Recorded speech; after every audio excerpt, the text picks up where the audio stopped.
Hi friends, welcome to our channel. Tamil 100க்கு 100 தினம் தினம் பாரு சீரியஸ்ல டே 17க்கான ப்ரீவியஸ் இயர் क्वेश्चंस தான் பார்க்க போறோம். இன்னைக்கான 100 क्वेश्चंस பார்க்கலாம். ஃபர்ஸ்ட் क्वेश्चन என்று கொல் அம்ம எவ்வகை சொல் என்பதனை கண்டறியன்னு கொடுத்திருக்காங்க. இதெல்லாம் வந்து என்ன சொல் அப்படினா வந்துட்டு இடைச்சொல். இடைச்சொல் அப்படினா என்னன்னா ரெண்டு சொல் இருக்கு அப்படினா அதுக்கு இடையில வர சொல்ல தான் வந்துட்டு இடைச்சொல் அப்படி நம்ம சொல்வோம். இப்போ இருக்கு அப்படினா அவனும் சென்றான் அப்படினு வெச்சுக்கோங்களேன். அப்ப அந்த வந்து இடையில வருது இல்லையா? அவனும் சொன்னானுக்கு இடையில வந்து வரதால அது வந்து இடைச்சொல். இப்போ என்று அப்படிங்கிறது எப்படி இடைச்சொல்னா என்னவென்று கேட்டான் அப்படின்னு வச்சுக்கோங்க. என்னவென்று கேட்டானுங்கிறது அந்த என்றுங்கிறது ரெண்டு சொல்லுக்கு இடையில வருது இல்லையா? அப்போ அது இடைச்சொல். அந்த மாதிரி என்று கொல் அம்மா இதெல்லாம் வந்துட்டு இடைச்சொல்ல வரும். செகண்ட் கொஸ்டின், கண்ணன் நோயின்றி வாழ்ந்தான் எவ்வகையான எச்சம்னு கேட்டிருக்காங்க. நோயின்றி வாழ்ந்தான் அப்படிங்கிறது குறிப்பு வினை எச்சம். வினையை கொண்டு தானே வாழ்ந்தான் அப்படிங்கிறது அது ஒரு வினை தானே, வினையை கொண்டு முடிஞ்சதால அது வந்துட்டு குறிப்பு வினை எச்சம். இதிலே வந்து பார்த்தோம் அப்படின்னா மெல்ல வந்தான் அப்படின்னா கூட குறிப்பு வினையச்சம் தான். ஆல்ரெடி குறிப்பு பெயரச்சம் கூட ஒரு கொஸ்டினில் பார்த்துருக்கோம். நல்ல பையன் அப்படின்றது குறிப்பு பெயரச்சம். தேர்ட் கொஸ்டின், பண்ணோடு தமிழொப்பா என தொடங்கும் பாடல் இடம்பெற்ற நூல் பார்த்தோன்னா தேவாரம். தேவாரம் பாடியவங்க வந்து பார்த்தோன்னா மூவர் பாடியிருப்பாங்க. சம்பந்தர், அப்பர், சுந்தரர். முதல் 3 திருமுறையை பாடினது திருஞான சம்பந்தர் பாடியிருப்பார். 4, 5, 6 வந்துட்டு அப்பர் பாடியிருப்பார். 7வது திருமுறையா சுந்தரர் பாடியிருப்பார். தேவாரம் வந்து தொகுத்தவர் யாருன்னா நம்பியாண்டார் நம்பி தொகுத்திருப்பாங்க. 4வது கொஸ்டின், 4 என்ற எண்ணை குறிக்கும் தமிழ் எழுத்து எதுன்னு பார்த்தோன்னா சா இருக்கு இல்லையா? இதுதான் வந்துட்டு 4வது எழுத்து வந்து 4 அப்படின்ற எண்ணை குறிக்கும். ஆப்ஷன் ஏல பாருங்க, ஆ இருக்கு இல்லையா? அந்த ஆ வந்துட்டு 8 அப்படின்ற எண்ணை குறிக்கும். ஊ வந்துட்டு 2 அப்படின்ற எண்ணை குறிக்கும். ரூ வந்துட்டு 5 என்று எண்ணை குறிக்கும். மாணவர்களே, உங்களுக்கு சீருடை இல்லையோ என வினவும் வினா வந்து என்ன வினா அப்படின்னா கொடை வினா. ஒருத்தவங்களுக்கு கொடுக்கும் பொருட்டு ஒரு வினாவை நம்ம கேட்குறோம் அப்படின்னா அதுதான் வந்துட்டு கொடை வினா.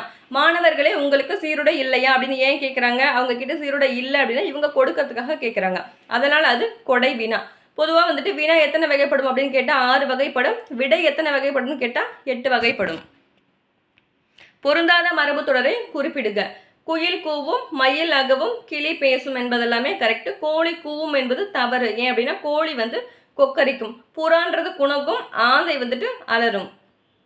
சொற்களை ஒழுங்குபடுத்தி சொற்றொடராக்குக. மனம் வைத்தாய் புதுமை மண்ணில் மலர்க்குள் கொடுத்துருக்காங்க. இது எப்படி சொற்றொடர் வந்து ஒழுங்காக எழுதலாம், கரெக்டாக எழுதலாம் அப்படின்னா மண்ணில் புதுமை மலர்க்குள் மனம் வைத்தாய் அப்படின்றதான் வந்துட்டு கரெக்டானது. நெக்ஸ்ட் கொஸ்டின், திருவாசகத்தில் இடம்பெற்றுள்ள பாடல்களின் எண்ணிக்கை கேட்டிருக்காங்க. 658 பாடல்கள் தான் வந்துட்டு இந்த திருவாசகத்தில் இடம்பெற்றிருக்கும். திருவாசகத்தை யார் எழுதியிருப்பாங்கன்னா மாணிக்கவாசகர் எழுதியிருப்பாரு. திருக்கோவையும் வந்துட்டு மாணிக்கவாசகர் தான் எழுதியிருப்பாரு. இந்த திருவாசகம் திருக்கோவை ரெண்டுமே வந்து பார்த்தோன்னா 8ஆம் திருமுறையில தான் வந்துட்டு இருக்கும். சொல்லிசை அளபடை தேர்க. அப்படின்னாவே வந்துட்டு சொல்லிசை அளபடை தானே. அப்போ தழி அப்படிங்கிறது சொல்லிசை அளபடை. இருக்கு இல்லையா? உண்பதும் உம்முன்னு வந்துச்சுன்னா இன்னிசை அளபடை. வந்துச்சுன்னா பாருங்க பெராபிடின். வந்துச்சுனாவே செய்யுளிசை அளபடை, இல்லை அப்படின்னா இசை நிறை அளபடை. இது மூணுமே பார்த்தோம் அப்படின்னா எதுக்குள்ளே வரனா உயிரளபடைக்குள்ளே வர டைப்ஸ் தான் வந்துட்டு இது. அளபடை அப்படிங்கிறது 2 வகையில் வரும், உயிரளபடை, ஒற்றளபடை. அந்த உயிரளபடைக்கு கீழே வரது தான் வந்துட்டு இந்த 3 வகையுமே. செய்யுளிசை அளபடை, இன்னிசை அளபடை, சொல்லிசை அளபடை. பிரித்து எழுதுக. வெவ்வேறு பாணி. வெம்மை கூட்டல் இரும்பு கூட்டல் ஆணி தான் வந்துட்டு வெவ்வேறு பாணி. பொருந்தாத இணையை கண்டறிகன்னு கொடுத்துருக்காங்க. பையல் இன்பம் அப்படின்னு கொடுத்துருக்காங்க பார்த்தியா? அது மட்டும்தான் வந்து தவறு. ஏன் அப்படின்னா பையுள் என்பது வருத்தம் தான் வந்துட்டு கரெக்டான மீனிங். பணவன் அந்தணன் கரெக்டு. விபுதர்னா புலவர், அல்குனா இரவு. அடுத்து ஒரு பிரித்து எழுதுக. நன்கணியர். நன்கு கூட்டல் அணியர் தான் வந்துட்டு நன்கணியர். நெக்ஸ்ட் ஒரு மேட்ச்ட்டு வைதர்ப்பம்ன்றது யாரை குறிக்கணும்? ஆசு கவி தான் வந்துட்டு வைதர்ப்பம். கவுடம் வந்து மதுர கவி. பாஞ்சலம் அப்படின்னா சித்திர கவி. மாகதம் வித்தார கவி. 2, 1, 4, 3 தான் கரெக்டு. விளம்பி என்பது டேஸ் பெயர். விளம்பி அப்படின்றது என்ன பெயர் அப்படின்னா ஊர் பெயர் தான் வந்துட்டு விளம்பி. இந்த விளம்பி நாகனார் யாரு? நான்மணிக்கடிகை எழுதினவர் தான் வந்துட்டு இந்த விளம்பி நாகனார். விளம்பி அப்படிங்கிறது ஊர் பெயர், நாகனார் அப்படிங்கிறது அந்த புலவரோட இயற்பெயராக இருக்கும். ஓகேவா? நான்மணிக்கடிகையில் வந்து 104 பாடல்கள் இருக்கும். நான்மணிக்கடிகை எப்படி நம்ம பிரித்து எழுதலாம் அப்படின்னா 4 கூட்டல் மணி கூட்டல் கடிகை அப்படின்னு பிரித்து எழுதலாம். இதில் அந்த கடிகை அப்படிங்கிறதுக்கு என்ன பொருள்னா துண்டு, ஆபரணம், கட்டுவடம், தோல்வலை இதெல்லாம் வந்துட்டு கடிகையை குறிக்கும். நெக்ஸ்ட் கொஸ்டின், அற்புதம் பல ஆவணம் காட்டி அடியனா என்னை ஆனது கொன் பாடியவர் யார் அப்படின்னா சுந்தரர் தான் வந்துட்டு பாடியிருப்பாரு. இந்த சுந்தரர் வந்து 7வது திருமுறையை பாடினவர் தான் இந்த சுந்தரர். தம்பிரான் தோழன் நம்பியாரூரர் என அழைக்கப்படுபவரும் இந்த சுந்தரர் தான். சங்க நூல்களுக்கு பின் தோன்றிய நூல்களின் தொகுப்பு என்னன்னு கேட்டிருக்காங்க. 14 கீழ்கணக்கு நூல்கள் தான் சங்க நூல்களுக்கு பின் தோன்றிய தொகுப்பு. சங்க நூல்கள் அப்படின்றது 8 தொகை 10 பாட்டு இருக்கு இல்லையா, அது வந்து சங்க நூல்களை குறிக்கும். அதுக்கு அப்புறம் வந்தது தான் இந்த 11 கீழ்கணக்கு நூல்கள். பொருந்தாத இணையை கண்டறிகன்னு கொடுத்துருக்காங்க. சிறுபஞ்ச மூலம் காரியாசம் தான் எழுதியிருப்பாரு, கரெக்ட். சிறுபஞ்ச மூலத்தில் தான் வந்து பார்த்தீங்கன்னா 97 வெண்பாக்கள் வந்து இருக்கும் இல்லையா. ஞானரதம் அப்படின்ற உரைநடை நூல் எழுதினவர் பாரதியார், அப்போ அதுவும் கரெக்ட் தான். எழுத்து என்ற இதழ் நடத்தியவரும் சீசு செல்லப்பா, மூணுமே கரெக்ட் தான். குயில் பாட்டுங்கிறது கண்ணதாசன் கொடுத்துருக்காங்க, அது மட்டும்தான் தவறு. ஏன்னா குயில் பாட்டு வந்து பாரதியார் எழுதியிருப்பாரு. நெக்ஸ்ட், பன்னோடு தமிழொப்பாய் என்ற பாடல் இடம்பெற்றுள்ள நூல் பார்த்தோன்னா தேவாரம். இங்கே திருத்தொண்டர் புராணம் இருக்கு இல்லையா, திருத்தொண்டர் புராணம்ன்றது எந்த நூலை குறிக்கும்? பெரிய புராணத்தை தான் வந்துட்டு திருத்தொண்டர் புராணம்னு சொல்லுவோம். பெரிய புராணம் எழுதியவர் வந்து சேக்கிலார். திருத்தொண்டர் புராணம் தான் வந்துட்டு பெரிய புராணமா. இந்த மாதிரி திருத்தொண்டர் தொகை வந்து யார் எழுதியிருப்பாருன்னா சுந்தரர் எழுதியிருப்பாரு. திருத்தொண்டர் திருவந்தாதி அப்படின்ற நூலை வந்துட்டு நம்பியாண்டார் நம்பி எழுதியிருப்பாரு. அடுத்த கொஸ்டின், 1000 யானைகளை போரில் கொன்ற வீரனை புகழ்ந்து பாடும் இலக்கியம் எதுன்னு பார்த்தோன்னா பரணி தான் வந்துட்டு 1000 யானைகளை கொன்ற வீரனை பற்றி புகழ்ந்து பாடும் நூல்.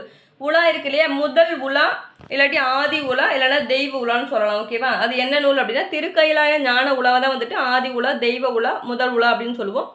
அந்த திருக்கைலாய ஞான உலாவை எழுதியவர் யாருன்னா சேரமான் பெருமாள் நாயனார் தான் எழுதியிருப்பாரு. முதல் தூது எதுன்னு பார்த்தோன்னா நெஞ்சுவிடு தூது உமாபதி சிவாச்சாரியார் எழுதியிருப்பாரு. முதல் பரணி தான் வந்துட்டு கலிங்கத்து பரணி ஜெயங்கொண்டார் எழுதியிருப்பாரு. முதல் பல்லு பார்த்தோன்னா முக்கூடர் பல்லு. முதல் கலம்பகம் வந்துட்டு நந்தி கலம்பகம். இதே முதல் குறவஞ்சி அப்படின்னா அது வந்து திருக்குற்றால குறவஞ்சி திருக்கூடர் அசப்ப கவிராயர் எழுதியிருப்பாரு. கிறிஸ்தவ கம்பர் என அழைக்கப்படுபவர் யார் அப்படின்னா H.A. கிருஷ்ணபிள்ளை இருக்கார் இல்லையா, அவர் தான் கிறிஸ்தவ கம்பர் என அழைக்கப்படுபவர். அதாவது இஸ்லாமிய கம்பர் அப்படின்னு சொல்லுவோம் இல்லையா, அவர் வந்துட்டு உமரப்புலவர். இங்கே இருக்க ஜான் பன்னியன் இருக்கார்ல, இவர் யார் அப்படின்னா ஜான் பன்னியன் எழுதிய அந்த பில்கிரம் ப்ராக்ரஸ் அப்படிங்கிற ஆங்கில நூலை தழுவி தான் வந்துட்டு ரச்சனைய யாத்திரிகம் அப்படின்ற நூலை இந்த H.A. கிருஷ்ணபிள்ளை எழுதியிருப்பாரு. இவர் எழுதிய இந்த ரச்சனைய மனோகரம் இருக்கு இல்லையா, அதுதான் வந்து கிறிஸ்தவர்களின் தேவாரம் என அழைக்கப்படும் நூலும் இந்த ரச்சனைய மனோகரம் தான். இதே கிறிஸ்தவர்களின் கலைக்களஞ்சியம் என அழைக்கப்படும் நூல் வந்துட்டு அது வந்து தேம்பாவணி. நற்றினையை தொகுப்பித்தவர் யாருன்னு கேட்டுக்காங்க. நற்றினையை தொகுப்பித்தவர் யார்? பன்னாடு தந்த மாறன் வழுதி தான் தொகுத்திருப்பாரு. இது வந்து 8 தொகை நூல்களில் ஒன்று. நல் என்ற அடைமொழியை பெற்று வரும் நூல் வந்துட்டு இந்த நற்றினை தான். நற்றினை 9 முதல் 12 அடி வரைக்கும் இருக்கும். 13வது அடியா விதிவிலக்கா ஒருத்தர் வந்து ஒரு புலவர் பாடியிருப்பாரு. அவர் பெயர் வந்துட்டு போதனார். 110வது பாடலை பாடியிருப்பாரு. இது நற்றினைக்கு வந்து கடவுள் வாழ்த்து பாடியவர் யாருன்னு பார்த்தோன்னா பாரதம் பாடிய பெருந்தேவனார் தான் வந்து கடவுள் வாழ்த்து பாடியிருப்பாரு. நற்றினையை ஃபர்ஸ்ட் பதிப்பித்தவர் யாருன்னு பார்த்தோன்னா பின்னத்தூர் ஆ நாராயணசாமி தான் வந்து பதிப்பித்திருப்பாரு. திருக்குறளில் எத்தனை அதிகாரம் உள்ளன? எல்லாருக்கும் தெரிஞ்சதான் இல்லையா, 133 அதிகாரம் இருக்கும், 1330 குறட்பாக்கள் இருக்கும். இதில் வந்து திருக்குறள் 3 பிரிவாக இருக்கும் இல்லையா, அறத்துப்பால், பொருட்பால், இன்பத்துப்பால். இதே திருக்குறளில் எத்தனை இயல்கள் இருக்குது அப்படின்னு பார்த்தோன்னா அது வந்து 9 இயல்கள் இருக்கும். அறத்துப்பாலில் வந்து 4 இயல் இருக்கும், பொருட்பாலில் 3 இயல் இருக்கும், இன்பத்துப்பாலில் 2 இயல் இருக்கும். அறத்துப்பாலில் என்னென்ன இருக்கும்? பாயிரவியல், இல்லறவியல், துறவரியல், ஊழியல், இது 4 வந்து அறத்துப்பாலில் இருக்கும். இதே பொருட்பாலாக இருந்தது அப்படின்னா அரசியல், அங்கவியல், ஒளிபியல், இது 3 இயலும் பொருட்பாலில் இருக்கும். இன்பத்துப்பாலில் வந்துட்டு களவியல், கற்பியல், இந்த 2 இயல் எங்கே இருக்குன்னா அது இன்பத்துப்பாலில் இருக்கும். டோட்டலாக 9 இயல் வந்துட்டு திருக்குறளில் இருக்கும். அடுத்த கொஸ்டின், பாரதிதாசனார் எச்சிறப்பு பெயரால் அழைக்கப்படுகிறார் அப்படின்னா புரட்சி கவிஞர் அழைக்கப்படுவார் தான் வந்துட்டு இந்த பாரதிதாசன். தேசிய கவிஞர் யாரு? தேசிய கவி வந்துட்டு பாரதியார். உலக கவினாலும் பாரதியார் தான். உவமை கவிஞர் அழைக்கப்படுபவர் அது வந்து சுரதா. நெக்ஸ்ட், உரையிடையிட்ட பாட்டோட செய்யுள் என வழங்கப்படும் காப்பியம் எதுன்னு கேட்டிருக்காங்க. சிலப்பதிகாரம் தான் உரையிடையிட்ட பாட்டோட செய்யுள். இதில் வந்துட்டு 5 பெருங்காப்பியம் இருக்கு இல்லையா, இதுதான் எல்லாமே. சிலப்பதிகாரம், மணிமேகலை, சீவக சிந்தாமணி, மலையாபதி. இதில் என்ன இல்லை, குண்டலகேசி மட்டும் இல்லை. இந்த 5 பெருங்காப்பியங்களில் குண்டலகேசியும் மணிமேகலை இது 2 தான் வந்துட்டு பௌத்த காப்பியங்கள், மீதி 3மே வந்துட்டு சமண காப்பியங்கள். முதல் விருத்தப்பால ஆன காப்பியமும் வந்துட்டு இந்த சீவக சிந்தாமணி தான். அடுத்து மேட்சிட்டு, மேதி அப்படின்னா எருமை, சந்தம் என்பது அழகு, கோதில் என்பது குற்றம் இல்லாத. கோதில் அப்படின்னா குற்றம் இல்லாத, அங்கனர்னா சிவன். 2, 3, 4, 1 தான் கரெக்டு. அடுத்த கொஸ்டின் மேட்சிட்டு, ஆகாய தாமரை அப்படின்றது இல்லாத ஒன்று, ஆயிரங்காலத்து பயிர் அப்படின்றது நீண்ட காலத்திற்கு உரியது, முதலை கண்ணீர் பொய்யழுகை, கொட்டி அழுத்தல் என்பது மிகுதியாக பேசுதல். 4, 3, 2, 1 தான் கரெக்டு. அடுத்து சைவ திருமுறைகளில் டேஸ் திருமுறை திருமந்திரம். திருமந்திரம் வந்து எத்தனாவது திருமுறையாக இருக்குது அப்படின்னா 12 திருமுறையில் 10வது திருமுறையாக இருக்கிறதா வந்துட்டு இந்த திருமந்திரம். இது வந்து ஃபர்ஸ்ட் 7 திருமுறை ஃபஸ்ட்டு 7 திருமுறை தான் வந்துட்டு சேர்ந்தது தான் வந்து இந்த தேவாரம் அப்படின்னு சொல்லுவோம். அந்த தேவாரத்தில் தான் அந்த 3 பேரும் எழுதியிருப்பாங்கன்னு சொல்லி இப்போ தானே பார்த்தோம். இந்த 7வது திருமுறை தான் வந்துட்டு சுந்தரர் எழுதியிருப்பாரு. 8வது திருமுறையை மாணிக்கவாசகர் எழுதியிருப்பாரு. ஒன்றே குலம் ஒருவனே தேவன் என்பது எந்த நூலின் புகழ்மிக்க தொடர் அப்படின்னா திருமந்திரம்ல தான் வந்துட்டு இந்த லைன் வந்து சொல்லியிருப்பாங்க. அதாவது திருமூலர் தான் எழுதியிருப்பாரு திருமந்திரத்தை. இவர் வந்து இன்னும் வேறு சிலர் சொல்லியிருப்பார்ல, வேறு லைன்ஸ். அன்பே சிவம்னு சொல்லியிருப்பாரு. நான் பெற்ற இன்பம் பெருக வையகம் அப்படின்னு திருமூலர் தான் சொல்லியிருப்பாரு. உடம்பார் அழியின் உயிரார் அழிவர், உடம்பை வளர்த்தேன் உயிர் வளர்த்தேனே, அதெல்லாமே வந்துட்டு திருமூலர் தான் சொல்லியிருப்பாரு. தவறானவற்றை தேர்வு செய்க. குமரகுருபரின் நூல்கள் கேட்டிருக்காங்க. கந்தர் கழிவென்பா, நீதிநெறி விளக்கம், சகலகலா வள்ளிமாலை எல்லாமே வந்துட்டு குமரகுருபரோட நூல்கள் தான். வேதியர் ஒழுக்கம் மட்டும் பார்த்தோன்னா வீரமாமுனிவரோட நூல்கள். வீரமாமுனிவரோட நூல்கள் பார்த்தோன்னா வேதியர் ஒழுக்கம், வேத விளக்கம், தேம்பாவணி, திருக்காவலூர் கலம்பகம், தொன்னூல் விளக்கம், சதுரகராதி, இது எல்லாமே வந்துட்டு வீரமாமுனிவரோட நூல்கள். நெக்ஸ்ட் கண்டங்கத்திரை, சிறுவளந்துணை, சிறுமல்லி, பெருமல்லி, நெருஞ்சி ஆகிய 5 மூலிகளை எப்பகுதி உடல் நோயை தீர்க்கும் அப்படின்னா இது 5மே வந்து வேறு பகுதி. ஓகேவா? இது 5ம் எந்த நூலில் கொடுத்துருப்பாங்க அப்படின்னா சிறுபஞ்ச மூலம்ல தான் கொடுத்துருப்பாங்க. சிறுபஞ்ச மூலம் தான் 97 வெண்பாக்கள் இருக்கும். சிறுபஞ்ச மூலம் யார் ஏற்றிருப்பாங்க? காரியாசான் வந்து ஏற்றிருப்பாங்க. 3 அதாவது 18 கீழ்கணக்கு நூல்கள் இருக்கு இல்லையா, அதில் 3 நூல்கள் வந்து மருந்து நூல் இருக்கும். ஒன்று வந்து திரிகடுகம், சிறுபஞ்ச மூலம், இன்னொன்று வந்து ஏலாதி. திருக்கடிகம்ல வந்து 3 மருந்து பொருட்கள் குறிக்கும், ஏலாதி வந்து 6 மருந்து பொருட்கள் குறிக்கும், சிறுபஞ்ச மூலம் வந்து 5 மருந்து பொருட்களை குறிக்கும். முக்கூடர் பல்லு கற்பதன் பயன் என்ன அப்படின்னு கேட்டிருக்காங்க. அதாவது உழவு தொழில், மீன் வகைகள், விதைகளின் பெயர்கள் எல்லாமே வந்துட்டு குறிக்கும். எல்லாமே வந்து அதோட பயன் வந்து என்னன்னு பார்த்தா இது எல்லாமே வந்து முக்கூடர் பல்லில் சொல்லியிருப்பாங்க. அதாவது நெல் வகை எண்ணினாலும் பல்லு வகையை எண்ண முடியாது அப்படின்னு சொல்லுவாங்க இல்லையா, அந்த மாதிரி இந்த மீன் வகைகள், விதைகளின் பெயர்கள், இந்த மாதிரி எல்லாத்தோட வகைகளும் வந்துட்டு நிறைய கொடுத்துருப்பாங்க இந்த முக்கூடர் பல்லில். நெக்ஸ்ட் கொஸ்டின், சூழ்ந்து மாமையில் ஆடி நாடகம் துளக்குறு துணவே இடம்பெற்றுள்ள காப்பியம் வந்து பார்த்தோன்னா சீவக சிந்தாமணி. சீவக சிந்தாமணி யார் எழுதியிருப்பாங்க? திருத்தக்க தேவர் எழுதியிருப்பாங்க. இந்த நூல் தான் வந்துட்டு இந்த நூலுக்கு முன்னோடியாக வந்து நரிவிருத்தம் அப்படின்ற நூலையும் வந்துட்டு எழுதியிருப்பாங்க. இதுதான் வந்து முதல் விருத்தப்பாக்காலான காப்பியம். முதல் விருத்தப்பாலான நூல் கேட்டால் அது வந்து நரிவிருத்தம். நெக்ஸ்ட் பொருள் கூறுக. மயரே அப்படின்னா மயக்கம் என்பது தான் அதோட பொருள். திருவிளையாடல் புராணத்தில் வரும் விருத்தப்பாக்கள் எத்தனை அப்படின்னா 3363 விருத்தப்பாக்களை கொண்டதான் இது திருவிளையாடல் புராணம். இது வந்து 3 காண்டம் 64 படலம் இருக்கும். 3363 விருத்தப்பாக்கள் இருக்கும். இந்த 3 காண்டம் வந்து பார்த்தோம் அப்படின்னா மதுரை காண்டம், கூடல் காண்டம், திருவாலவாய் காண்டம். இந்த திருவிளையாடல் புராணத்தை யார் எழுதியிருப்பாங்கன்னா பரஞ்சோதி முனிவர் எழுதியிருப்பார். அவர் 17ஆம் நூற்றாண்டை சார்ந்தவர்.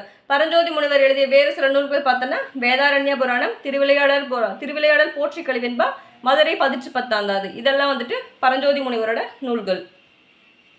மணிமேகலை குறிப்பிடும் குற்றங்கள் எத்தனைன்னு கேட்டிருக்காங்க. எத்தனை குற்றங்களை குறிப்பிடும் அப்படின்னா 10 குற்றங்களை வந்து குறிப்பிடும். உடலால் தோன்றுபவை, சொல்லால் தோன்றுபவை, உள்ளத்தால் தோன்றுபவை, இந்த மாதிரி 3 வகையில் சொல்லுவாங்க. உடலால் தோன்றுவது 3 குற்றம், கொலை, களவு, காமம். சொல்லால் தோன்றுவது 4 குற்றம், பொய் பேசுதல், புறங்கூறுதல், கடுஞ்சொல், பயனற்ற சொல்.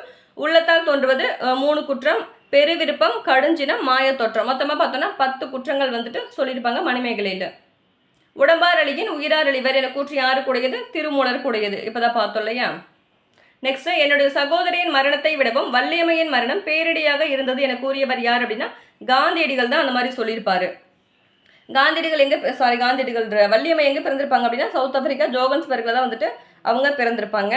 அதாவது தென்னாப்பிரிக்காவில் வந்து தமிழர்களுக்காக போராட்டம் செய்து தன்னோட உயிரை வந்து விட்டவங்க யார் அப்படின்னு பார்த்தோன்னா இந்த வள்ளியம்மை தான். இவங்களோட அப்பா அம்மா வந்து பார்த்தோம்னா பெற்றோர் வந்து முனுசாமி, மங்கலம். இந்த தில்லையடி வெள்ளையம்மையில் இந்த தில்லையடி அப்படின்றது அவங்க அம்மா இருக்காங்க இல்லையா மங்கலம், அவங்க பிறந்த ஊர் தான் இந்த தில்லையடி அப்படின்ற ஒரு ஊர். இதில் வந்துட்டு நம்பிக்கை தான் அவர் ஆயுதம் அப்படின்னு சொல்லிட்டு காந்தியடிகள் இந்திய ஒப்பீனியன் அப்படின்ற இதழில் வந்துட்டு சொல்லியிருப்பாரு காந்தியடிகள். இந்திய நாட்டை மொழிகளின் காட்சி சாலை என குறிப்பிட்டவர் யார் அப்படின்னா அகத்தியலிங்கம் தான் அப்படி சொல்லியிருப்பாரு. அதாவது இந்தியா வந்து மொழிகளின் அருங்காட்சியகம் அப்படின்னு சொன்னவர் யார் அப்படின்னா அதை வந்து நீங்கள் கமெண்ட் பண்ணுங்கள். ஆல்ரெடி நம்ம கொஸ்டின்லேயே பார்த்துருக்கோம், நம்மளே சொல்லியிருக்கோம். ஓகேவா? மொழிகளின் காட்சி சாலைன்னு சொன்னவர் அகத்தியலிங்கம், மொழிகளின் அருங்காட்சியம் சொன்னவர் வந்து யாருன்ட்டு கமெண்ட் பண்ணுங்கள். நெக்ஸ்ட் கொஸ்டின், இந்தியாவின் தேசிய பங்கு வீதம் இந்நூலுக்குரியவர் மூச்சை விட்டு சென்ற நாள்.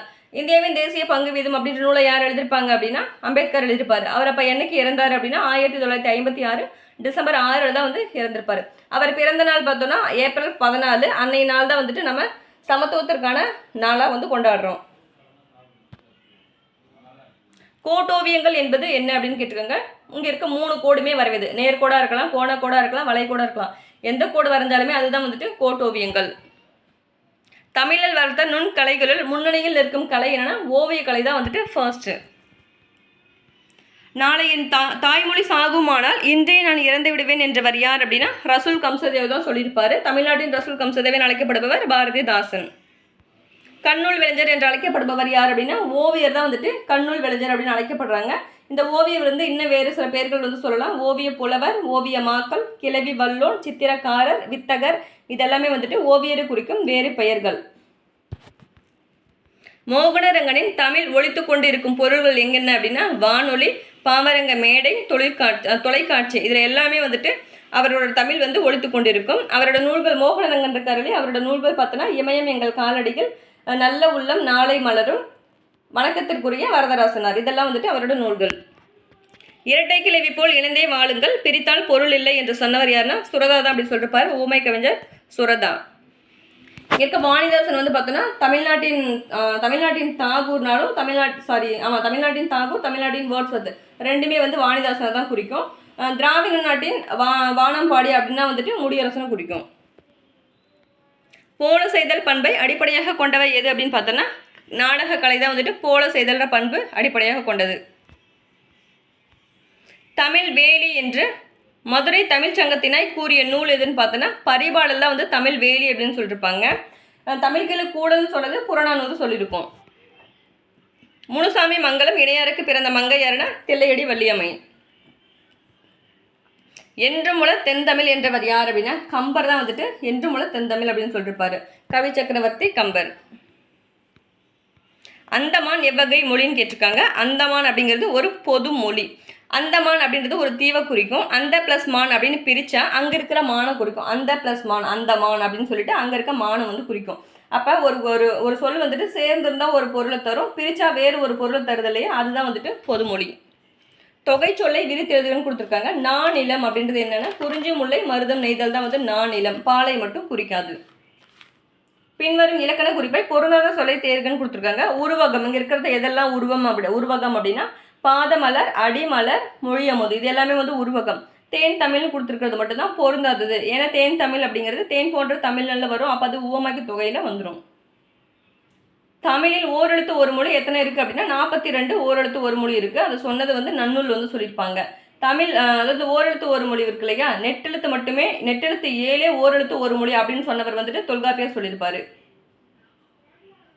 மேட்சிட்டு பெயர் சொல் வந்து வேலன், வினைச்சொல் வந்தான், இடைச்சொல் என்பது 5ம் 6ம், உரிச்சொல் வந்துட்டு மாவீரன். 4, 1, 2, 3 தான் கரெக்டான ஆன்சர். ஆங்கில சொல்லிற்கு சரியான தமிழ் சொல் கேட்டிருக்காங்க. இந்தியன் சக்சஷன் ஆக்ட் அப்படின்னா இந்திய வாரிசு உரிமை சட்டம் தான். என்னே தமிழின் இனிமை என்பது என்ன தொடர் அப்படின்னா உணர்ச்சி தொடர். எக்ஸ்கிளமேட்டரி மார்க் வந்தாவே உணர்ச்சி தொடர். திருத்தப்படாத அச்சுப்படி, இதற்கு சரியான ஆங்கில சொல் வந்துட்டு கிரீன் ப்ரூஃப். முற்றியலுகிற சொல் வந்து யாதுன்னு கேட்டிருக்காங்க. கதவு அப்படிங்கிறது தான் வந்துட்டு முற்றியலுகிற சொல். அதாவது இப்போ குற்றியலுகரம் பார்த்தோன்னா 6 வகை இருக்கு இல்லையா, அதில் கொடுத்துருக்கதான் இங்கே கொடுத்துருக்காங்க பாருங்க. இங்கே கோங்கு அப்படின்றது பார்த்தோன்னா மென்தொடர் குற்றியலுகரம். அதாவது பாலாறு அப்படின்றது உயிர்த்தொடர் குற்றியலுகரம். மார்பு அப்படிங்கிறது இடைத்தொடர் குற்றியலுகரம். குற்றியலுகரம் 6 வகை இருக்கு இல்லையா, அதில் வகைகள் தான் வந்துட்டு இது. கதவு அப்படிங்கிறது முற்றியலுகர சொல். ஆற்றுவார் ஆற்றல், பசியாற்றால் அப்பசியை மாற்றுவார் ஆற்றலின் பின். இந்த குறளில் முதல் 2 சீர்களில் வந்துள்ள எதுகை என்ன கேட்டிருக்காங்க. முதல் 2 சீர் மட்டும் கேட்டிருக்காங்க. அதனால முதல் 2 சீரில் ஆற்றுவார் ஆற்றல் அப்படிங்கிறது இணை எதுகை. பொறுத்துக்க. முருகன் உழைப்பால் உயர்ந்தான் என்பது 3ஆம் வேற்றுமை தொகை.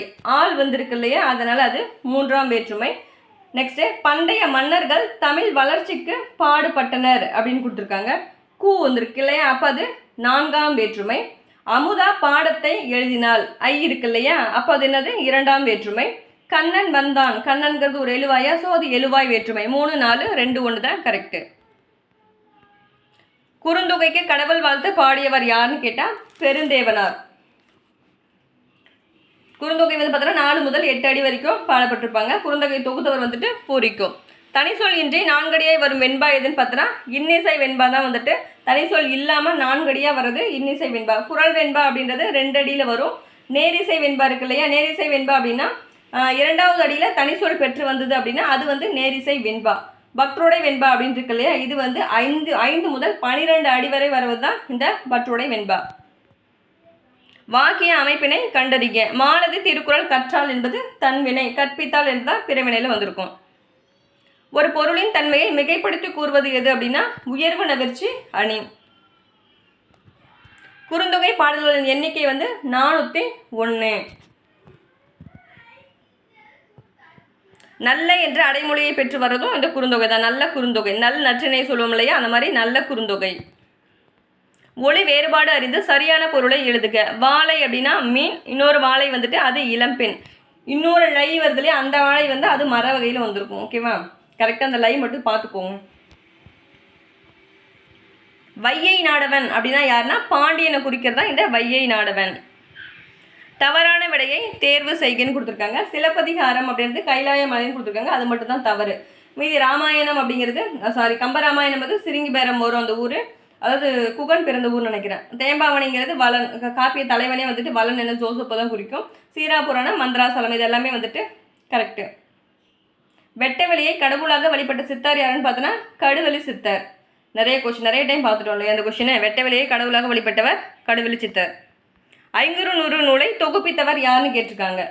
தொகுப்பித்தவர் 2 இருக்குல்ல, இதில் தொகுப்பித்தவர் தான் கேட்டிருக்காங்க. யானை கச்சை மாதல் ஏரஞ்சேரு இரும்புரை தான் வந்துட்டு தொகுப்பித்தவர். இதே தொகுத்தவர் கேட்டிருந்தா புலத்துறை முற்றிய கூடலூர் கிளார். பக்தி சுவை நனி சொட்ட சொட்ட பாடிய கவி வல்லவ என மகாவித்வான் மீனாட்சி சுந்தரனாரால் பாராட்ட பெற்றவர் யார் அப்படின்னா சேக்கிலாரை தான் வந்துட்டு பாராட்ட பெற்றிருப்பாரு. ஒன்றே குலம் ஒருவனே தேவன் என பாடியவர் திருமூலர். எனக்கு மிக விருப்பமான இலக்கியம் ஒன்று உண்டு என்றால் அது கலிங்கத்து பரணியே அப்படின்னு சொல்லிட்டு யார் சொல்லியிருப்பாருன்னா பேரறிஞர் அண்ணா தான் சொல்லியிருப்பாரு. திருக்குறளுக்கு 11 உரை எழுதியுள்ளனர். 11 யாரு? 10 பேர். ஓகேவா, 10 பேர் உரை எழுதியிருக்காங்க. அவ்வுரைகளுள் சிறந்த உரை யாருது அப்படின்னு பார்த்தோன்னா பரிமேலழகர் உரை தான் வந்துட்டு சிறந்த உரை. முதல் உரை யாருன்னு கேட்டிருந்தா அது வந்து மணக்குடவர். இதே ஃபர்ஸ்ட் திருக்குறளை வந்து ஃபர்ஸ்ட் பதிப்பித்து மகன் ஞானப்பிரகாசம் 1812 அவர் தான் பதிப்பித்து ஃபர்ஸ்ட் வெளியிட்டிருப்பாரு. ஏலாதி எந்த நூல்களில் ஒன்று அப்படின்னா 14 கீழ்கணக்கு நூல்களில் ஒன்று தான் இந்த ஏலாதி. ஏலாதியை எழுதியவர் யாரு? கனிமேதேவர் எழுதியிருப்பாரு. இந்த கனிமேதேவையார் 14 கீழ்கணக்கு நூல்களில் இன்னொரு நூல் எழுதியிருப்பாரு, அது திணைமாலை 150. ஏலாதி திணைமாலை 150 2 நூலுமே வந்துட்டு இந்த கனிமேதேவையார் தான் எழுதியிருப்பாரு. இவர் சமண சமயத்தை சார்ந்தவர். நெஞ்சையிலும் சிலப்பதிகாரம் என்று பாடியவர் யாருன்னா பாரதியார் தான் பாடியிருப்பாரு. சைவ சமய குறவர் 4வருள் அரிமர்த்தன பாண்டியனின் தலைமை அமைச்சராக பணியாற்றியவர் யாருன்னா மாணிக்க வாசகர். அழுது அடையடைந்த அன்பர்னு வந்துட்டு மாணிக்க வாசகர் தான் சொல்வோம். மருந்து பொருட்களில் பெயரில் அமைந்துள்ள 2 நூல்கள் கொடுத்துருக்காங்க. திரிகடுகம், ஏலாதி. இங்கே கொடுத்துருக்கிறதுல திரிகடுகம், ஏலாதி சிறுபஞ்ச மூலமும் மருந்து பொருட்கள் அமைந்த நூல்கள் தான். சரியானவற்றை பொறுத்துக. கான் அப்படின்னா காடு, உழுவை என்பது புலி, மடங்கள் அப்படின்னா சிங்கம், எண்கு அப்படின்னா கரடி. 4, 3, 2, 1 தான் கரெக்டு. பகைவனிடமும் அன்பு காட்டு என கூறும் நூல் வந்துட்டு பைபிள். பொருந்தாததை தேர்ந்தெடுங்க. கடுவெளி சித்தர் அறிவுரைகள் வந்து கொடுத்துருக்காங்க, அதில் எது இல்லை அப்படின்னு கேட்டிருக்காங்க. பெண்களை பழித்து பேசாதே, பாம்போடு விளையாடாதே, போலி வேடங்களை போடாதே. இது எல்லாமே கடுவெளி சித்தரோட அறிவுரைகள் தான். தீயொழுக்கம் செய்யாதே அப்படின்றது மட்டும்தான் தவறு, அது மட்டும்தான் இல்லை. பொருத்தமான பழமொழியை கண்டறிக. கற்றவனுக்கு கட்டுச்சோறு வேண்டாம் அப்படின்னு கொடுத்துருக்காங்க. ஆற்றுனா வேண்டுவது இல்லை அப்படின்னா தான் வந்து கற்றவனுக்கு கட்டுச்சோறு வேண்டாம். மீதி இருக்க பழமொழியுமே வந்துட்டு இங்கே கீழே இருக்கு இல்லையா, அது எல்லாமே இந்த பழமொழியில் கூட மேற்கோள்கள் தான். பாம்பரியும் பாம்பின் கால், ஞாயிற்றை கைமறை பாடல், இது எல்லாமே வந்துட்டு பழமொழியோட மேற்கோள் தான். ஆனால் இங்கே கொடுத்துருக்க கற்றவனுக்கு கட்டுச்சோறு வேண்டாம் அப்படின்றது வந்துட்டு ஆற்றுனா வேண்டுவது இல்லை அப்படின்றதுக்கு குறிக்குது. பழமொழியை யார் எழுதியிருப்பாங்க அப்படின்னா முன்றுரை அரையனார் எழுதியிருப்பாரு. முன்றுரை அப்படிங்கிறது ஊர், அரையன் வந்து அரசனை வந்து குறிக்கும். அதனால முன்றுரை ஆண்டு அரசனாக இருக்கலாம் அப்படின்னு சொல்லியிருப்பாங்க. ஓகேவா, பழமொழி அப்படின்ற சொல் வந்து ஃபர்ஸ்ட் எந்த நூலில் இடம்பெற்றிருக்கும் அப்படின்னா அகநானூரில் சொல்லியிருப்பாங்க. இதுக்கு வேறு பெயர்கள் பார்த்தோன்னா பழமொழி முதுசொல் அப்படின்னு சொல்லுவாங்க. முதுசொல் அப்படின்னு சொன்னது யாருன்னா தொல்காப்பியர் தான் வந்துட்டு இந்த பழமொழியை முதுசொல் அப்படின்னு சொல்லியிருப்பாரு. 14 கீழ்கணக்கு நூல்களில் மிகுதியாக வரலாற்றை பற்றி கூற நூலும் பார்த்தோன்னா இந்த பழமொழி 400 தான். அடுத்து அகநானூற்றில் முதல் 120 பாடல்கள் அடங்கிய பகுதி கேட்டிருக்காங்க. களிற்று யானை. அகநானூரில் எத்தனை பாடல் இருக்கும்? 400 பாடல் இருக்கும் இல்லையா, அது வந்து 3 பகுதியாக இருக்கும். களிற்று யானை, மணிமேடை பவளம், நித்தில கோவை. இந்த களிற்று யானையில் தான் 120 பாடல்கள் இருக்கும். மணிமேடை பவளத்தில் 180 பாடல்கள் இருக்கும். நித்தில கோவையில் 100 பாடல்கள் இருந்து இருக்கும். அகநானூரை தொகுத்தவர் வந்து உருத்திர சன்மர், தொகுப்பித்தவர் வந்து உக்கிர பெருவெழுதி. வியாசரின் பாரதத்தை தழுவி எழுதப்பட்ட நூல் பார்த்தோன்னா பாஞ்சாலி சபதம் தான். அதை எழுதியவர் வந்து பாரதியார் எழுதியிருப்பாரு. பாஞ்சாலி சபதம் வந்து 2 பகுதி 5 சருக்கம் 412 பாடல்கள் இருக்கும். முன்றுரை அரையனார் என்ற பெயரில் முன்றுரை அரையனார் டேஸ் என்ற பெயரில் அரையனார் என்னும் சொல்லின் பொருள். அரசன் தான் வந்துட்டு அரையனார். செரு அடுதோல் நல்லாதன் என பாராட்டப்படுவது பாயிரம். நல்லாதனார் இருக்க இல்லையா, திருக்கடுகம் நல்லாதனார், அவரை வந்துட்டு செரு அடுதோல் நல்லாதன் அப்படின்னு வந்துட்டு பாயிரம் தான் குறிப்பிடும். திருவிளையாடல் புராணத்திற்கு உரை எழுதியவர் யார் அப்படின்னு கேட்டால் நாமு வேங்கடசாமி நாட்டார் தான் வந்துட்டு திருவிளையாடல் புராணத்துக்கும் உரை எழுதியிருப்பார். சிலப்பதிகாரத்துக்கும் இவர் தான் உரை எழுதியிருப்பார். இங்கே இருக்க அடியாருக்கு நல்லார், அரும்பதை உரைக்காரர் இருக்கலாம், இவங்கெல்லாம் சிலப்பதிகாரத்துக்கு அவங்களும் உரை எழுதினவங்க தான். ஆனால் நூல் முழுமைக்கும் வந்து கிடச்சிருக்காது. நச்சினார்க்கிணையர் இருக்கார் இல்லையா, இவர் வந்து சீவக சிந்தாமணிக்கு உரை எழுதியவர் தான் வந்துட்டு இந்த நச்சினார்க்கிணையர். நெக்ஸ்ட் ஒரு மேட்சிட்ட விபுதர் அப்படின்னா புலவர், பனவன் அந்தணன், வேணினா செஞ்சடை, அல்கு என்பது இரவு. 3 1 4 2 தான் கரெக்டு. பிரித்து எழுதுக. வாயினீர் அப்படிங்கிறது வாயின் கூட்டல் நீர் தான் வந்துட்டு வாயினீர். நடுவண் அரசு தமிழ் மொழியை செம்மொழியாக அறிவித்த வருடம் பார்த்தோன்னா 2004 தான் வந்துட்டு நம்ம தமிழ் மொழியை செம்மொழியாக அறிவிச்சிருப்பாங்க. வேறு சில மொழியை பார்க்கலாம். 2005 பார்த்தோன்னா சமஸ்கிருதத்தை செம்மொழியாக அறிவிக்கப்பட்டிருப்பாங்க. 2008 தெலுங்கு, கன்னடம் ரெண்டுமே வந்துட்டு செம்மொழியாக அறிவிக்கப்பட்டிருப்பாங்க. 2013 வந்து மலையாளம், 2014 ஓடியா. நுண்ணிய நூல் பல கற்றவருக்கே அமைந்த அரிய கலை எதுன்னு பார்த்தோன்னா பேச்சுக்கலை. என்னுடைய நாடு எனும் பாடல் இடம்பெற்றுள்ள தலைப்பு பார்த்தோன்னா தேசிய மலர். நாமக்கல் கவிஞர் வந்துட்டு நிறைய மலர் மலர் அப்படின்ற தலைப்பில் தான் எழுதியிருப்பார். இந்த சமுதாய மலர், காந்தி மலர், இது எல்லாமே எழுதியிருப்பார். இருந்தாலும் இந்த என்னுடைய நாடு அப்படிங்கிறது அந்த பாடல் வந்து எந்த தலைப்புக்கு கீழே வரும் அப்படின்னா தேசிய மலர். சூரிய ஒளி பெறாத செடியும் பகுத்தறிவு ஒளி பெறாத சமுதாயமும் வளர்ச்சி அடையாது அப்படின்னு சொன்னவர் யாருன்னா பாரதிதாசன் சொல்லியிருப்பாரு. அரசினர் கீழ் திசை சுவடி நூலகம் அமைந்துள்ள இடம் என்னன்னு பார்த்தோன்னா சென்னை. அதாவது அண்ணா நூற்றாண்டு நூலகம் பார்த்துருக்கோம் இல்லையா, அந்த அண்ணா நூலகத்தில் 7வது தளத்தில் தான் வந்து இந்த அரசினர் கீழ் திசை சுவடி நூலகம் இப்போ இருக்குது. திராவிடம் எனும் சொல்லே தமிழ் எனும் சொல்லிலிருந்து உருவானது என கூறியவர் யாருன்னா ஈராஸ் ஃபாதிரியார் தான் சொல்லியிருப்பாரு. திராவிடம்ங்கிறதே தமிழ் என்ற சொல்லிலிருந்து தான் உருவாச்சு அப்படின்னு ஈராஸ் ஃபாதிரியார் சொல்லியிருப்பாரு. இதே திராவிடம் அப்படின்ற நூலை வந்து திராவிடம் அப்படின்ற சொல்ல வந்துட்டு ஃபர்ஸ்ட் சொன்னவர் வந்துட்டு குமரில பட்டர், அறிமுகப்படுத்தியவர். அதை பயன்பாட்டுக்கு கொண்டு வந்தவர் தான் வந்துட்டு கால்டுவெல். அடுத்து நிலத்திலும் அடர் உப்புத்தன்மை நீரிலும் வாழும் பறவை எந்த பறவை அப்படின்னா பூனாரை. தமிழகத்தின் வேர்ட்ஸ்வொர்த் என அழைக்கப்படுபவர் வந்துட்டு வாணிதாசன். தமிழ்நாட்டின் தாகூரும் வந்துட்டு வாணிதாசன் தான். வாணிதாசனோட இயற்பெயர் வந்து பார்த்தோன்னா அரங்கசாமி என்கிற எத்தனாசலு. இவர் வந்து கவிஞரேறு வாணிதாசன், பாவலர் மணி வாணிதாசன். ஓகேவா, அவரோட சிறப்பு பெயர்கள். நாடக சாலையொத்த நற்கலா சாலை என்று நீடுலகில் உண்டோ நிகழ்த்து. இது வந்து யாரோட கூற்று அப்படின்னு பார்த்தோன்னா கவிமணி தான் வந்துட்டு பாடியிருப்பாரு. ஒளிப்படம் எடுக்கும் முறை வந்து எந்த வருஷம் கண்டுபிடிச்சாங்க அப்படின்னா 1830 கண்டுபிடிச்சாங்க. பாவேந்தர் பாரதிதாசன் பாடியது இங்கே இருக்க வரியில் எந்த வரி அப்படின்னு கேட்டால் தேனோக்கும் செந்தமிழே நீ கனி நான் கிளி அப்படின்ற வரியை தான் வந்துட்டு பாவேந்தர் பாரதிதாசன் பாடியிருப்பார். 100 கொஸ்டின்ஸ் கம்ப்ளீட் பண்ணியாச்சு ஃப்ரெண்ட்ஸ். வீடியோ பிடிச்சிருந்துச்சு அப்படின்னா லைக் அண்ட் ஷேர் பண்ணுங்கள். சப்ஸ்கிரைப் பண்ணாமல் யாராவது வீடியோ பார்த்துட்டு இருந்தீங்க அப்படின்னா சப்ஸ்கிரைப் பண்ணுங்கள். தேங்க்யூ.